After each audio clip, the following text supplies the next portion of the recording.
सभी वक्ताओं ने पूरे विस्तार से सारी बात कह दी।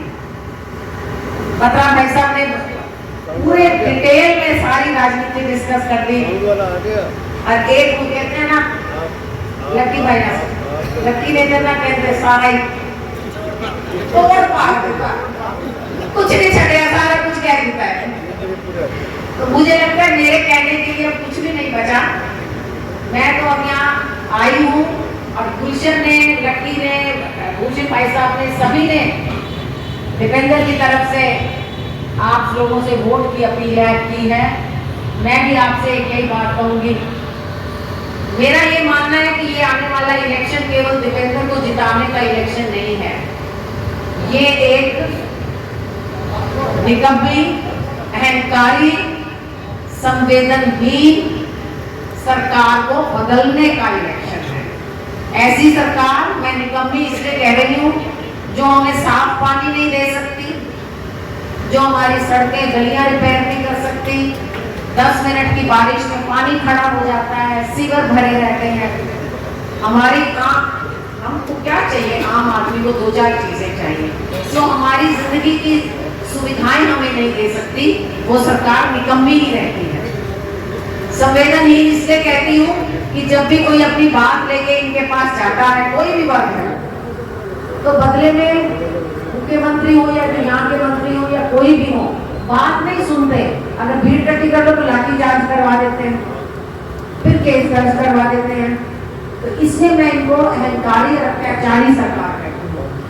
पता नहीं आप लोगों को वो दृश्य याद है कि नहीं याद है, जब आशा वर्कर और आंगनबाड़ी वर्कर चंडीगढ़ गई थी मुख्यमंत्री जी से मिलने, उनके ऊपर वाटर कैनन से ठंडे पानी की बौछारें की गई और फिर लाठी चार्ज किया गया। वो सरकार जो हमारी बहन बेटियों की इज्जत नहीं रखती, मैं उस सरकार को अत्याचारी और अहंकारी सरकार कहती हूँ। सरकारें बदलती हैं, राज बदलते हैं, मुख्यमंत्री भी बदलते हैं, सारी उम्र किसी का राज नहीं रहता, लेकिन अहंकार होना और अपनी ही प्रजा, अपने ही लोग जिनकी वोट से आप बने हो, आम आदमी की वोट से आप मुख्यमंत्री या मंत्री बनते हो, और उन्हीं के प्रति आपके मन में ऐसा क्या गुस्सा कि आप जब भी कोई बात कहने जाए आप लाठीचार्ज कर देंगे। तो ऐसी सरकार को बदलने का समय है। एक एक लाठी जो उन्होंने हमारी बहन बेटियों पे चलाई है, उसका बदला हमें लाठी चला के नहीं, 25 तारीख को हाथ के बटन पे बटन दबा के उस लाठी का बदला लेना, अपनी बहन बेटियों की इज्जत का बदला लेना, हमारे युवाओं के भविष्य के न्याय की लड़ाई है। जो नौकरियां निकलती नहीं, निकल जाए तो पेपर लीक हो जाते हैं। एक पेपर जब एक कोई नौकरी निकलती है, पहले तो फॉर्म भरो, तैयारी करो, फिर क्या होगा कि पेपर लीक हो गया। अब पेपर लीक हो गए 40 से ज्यादा बार, लेकिन आज तक कोई एक आदमी पकड़ा नहीं गया। कौन पेपर लीक करवाता है? कौन उनको बचा रहा है जो पेपर लीक करते हैं? वो बच्चे कहाँ जाए पढ़ लिख के? पढ़े लिखे बच्चों के न्याय की लड़ाई है, हम औरतों के एक सुखी जीवन की लड़ाई है, साफ पानी की लड़ाई है, सुंदर रोहतक शहर की लड़ाई है, युवा के भविष्य की लड़ाई है। ये लड़ाई राजनीतिक लड़ाई दीपेंद्र की अकेले की नहीं है, ये हम सबके मान सम्मान, रोहतक शहर की इज्जत की लड़ाई है। और मैं इस लड़ाई में आपका सहयोग मांगने आई हूँ। आप हमारा साथ दीजिए, हमारे कंधे से कंधा मिलाकर लड़िए। हम ये राज बदलना चाहते हैं, एक खुशहाल हरियाणा हो, खुशहाल रोहतक हो, सब प्यार से रहें, जाति और धर्म के नाम पे एक दूसरे से नफरत नहीं करें। मैं तो अक्सर कहती हूँ, अरे हम तो जब ब्याह आए हमारे घर में, गुलशन तो बाद में आने लगा, इसके फादर बैठे रहते थे मेरी सास के साथ, मेरी सारी फ्रेंड्स, कोई जानवी सी थी, कोई पंजाबी सी, उन्होंने मदद जब 10 साल पहला इलेक्शन लड़े क्या वोट मांगते थे, साडा जवाई खड़ा है भूपेंद्र, साडा जवाई है। मुझे 2016 में इस सरकार ने कहा हुड्डा साहब तो जाट है, हमें पता ही नहीं था कि हम जाट। हम रोहतक में कभी जाट पंजाबी बिरादरी के नाम पे मिले ही नहीं, हम जो भी थे एक है रोहतक वाले। मैं ये चाहती हूँ ऐसी सरकार आए, ऐसा भाईचारा वापस बने, हम सब प्यार के साथ मिले। हम जब आपस में बैठे तो ये नहीं पूछा जाए कि तू केड़ी बिरादरी का बंदा है, कि तू कौन है, तेरा धर्म की है, तेरी बोली की है, ये बातें नहीं होनी चाहिए। इंसान या अच्छा पूरा होना है। तो हम सब प्यार से रहें, मेरी आपसे यही विनती है। एक खुशहाल और सुंदर हरियाणा, खुशहाल सुंदर रोहतक, जिसमें लॉ एंड ऑर्डर अच्छा हो। ऐसा नहीं हो कि दिन में लेके बंदूक किसी से फिरौती मांग ली, दिन दहाड़े गोलियां चला दी। एक इतने बड़े नेता को बहादुरगढ़ में कार रोक के 40 गोलियां मार दी, रेलवे रोड पे फिरौती मांगी, गोहाना में, सांपला में, आप कहीं भी देख लो। ये सरकार का दायित्व है कि कानून व्यवस्था बना के रखें। तो हम ऐसे आपसे सहयोग मांगते हैं और मुझे ये यकीन है जब आर्यनगर से ये आवाज उठेगी पूरे रोहतक में गूंजेगी, सरकार बदल दो। लक्की ने बड़ा अच्छा कह दिया, सरकार बदल दो तब तो ताज बदल दो। पता नहीं लक्की ने की बेईमानों की सरकार बदल दो। मैं आपका ज्यादा समय नहीं लूंगी क्योंकि आप बहुत गर्मी में बहुत देर से यहाँ बैठे हैं, फिर भी आपने धैर्य से हमारी बातें सुनी। हमें अपने एक बार अपने सहयोग का आश्वासन दीजिए, क्या आप इस न्याय युद्ध में हमारा साथ देंगे? बहुत बहुत बहुत बहुत बार बार कट लगता है, ये भी लोगों को शिकायत है। 10 साल नहीं लगे जी, 10 साल नहीं लगे। आपके आने से पहले अभी यहाँ भी काट दी थी।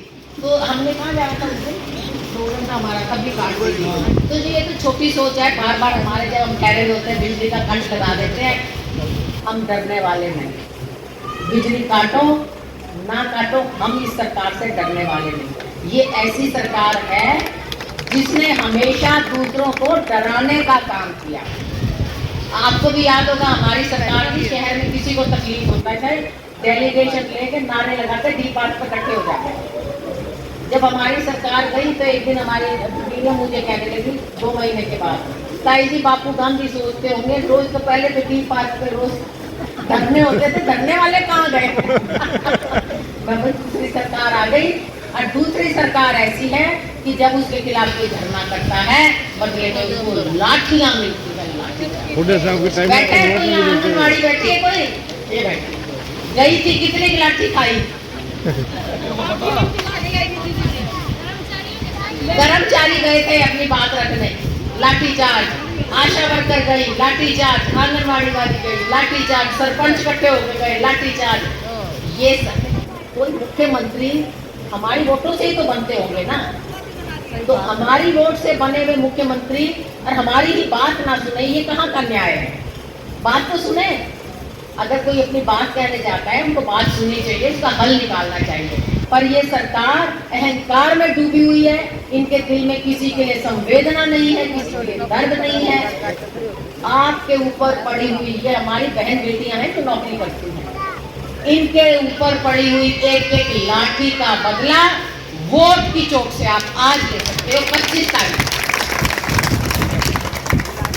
कानून व्यवस्था आप देख रहे हैं, जगह जगह फिरौती की मांग, गोलियां चल रही हैं। कानून हम लोगों को क्या चाहिए? महिलाओं को साफ पानी आ जाए, अच्छी सड़कें हो, सिविल सिस्टम अच्छा हो, हमारे बच्चों को अच्छी शिक्षा मिल जाए, अच्छे रोजगार मिल जाए, कानून व्यवस्था अच्छी हो जाए, हम लीडर होकर घर से निकल सके। हमारे बच्चे भी गए हैं तो हम ये सोचें हाँ ठीक ठाक वापस आ जाएंगे। इनमें से किसी भी पैमाने पे ये सरकार सफल नहीं है। और जो सरकार न कानून व्यवस्था बनाए न पानी दे सके वो सरकार निकम्मी है, उसको जाना चाहिए। उसको जाने के लिए आपको 25 तारीख को अपनी वोट का प्रयोग करना है। संविधान ने आपको वोट का हक दे रखा है।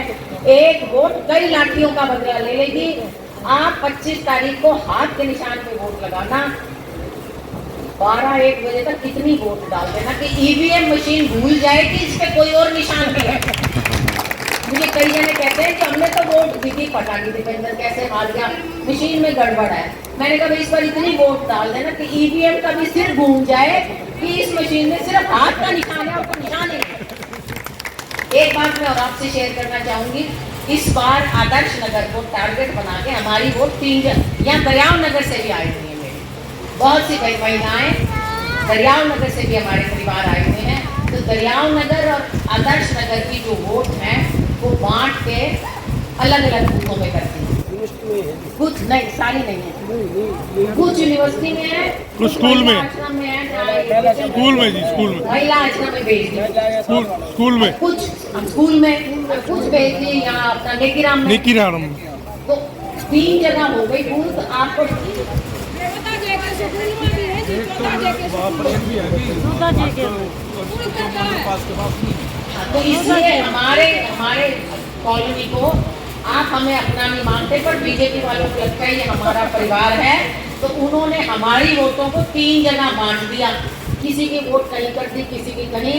आपको टाइम पे मैं रिक्वेस्ट करूंगी, जो हमारे बूथ के योद्धा हैं, आपको पर्ची मिलेंगे और आपको बताएंगे कि आपकी वोट किस बूथ में है। तो कृपा करके अपनी वोट समय पे डालें, जरूर डालें, पोलिंग करें। मैं नौजवान बच्चों से अपील करूंगी कि वो बूथ के न्याय योद्धा बन के हर वोट को बूथ तक पहुंचाने का काम करें। मैं अपने इस परिवार से